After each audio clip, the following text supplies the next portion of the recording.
माँ के डाल चढ़ी बोले बन कोयलिया जी। अम्मा के डाल चढ़ी बोले बन कोयलिया जी।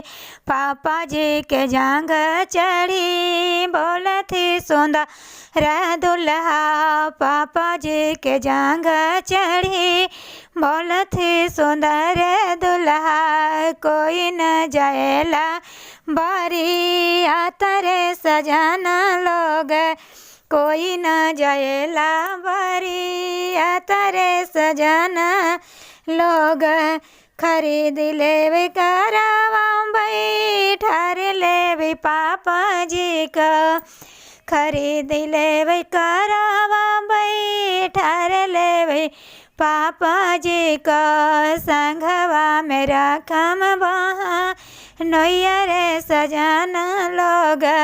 संघवा में रखम बहा नैया रे सजाना लोग। अम्मा के डाल चढ़ी बोले बन कोयलिया जी।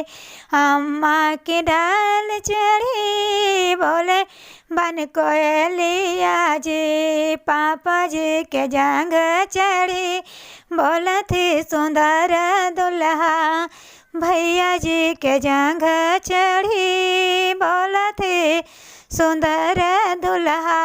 कोई न जाएला बारी आतरे सजाना लोग, कोई न जाएला बारी आतरे सजाना लोग। खरीद ले करावा बैठार ले भैया जी को। खरीद ले करावा बैठार ले भैया जी को। संघवा में रकम बहा नैया रे सजाना लोग।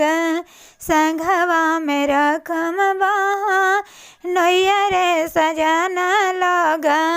हमें सब करी बारी आतरे सजाना लोग।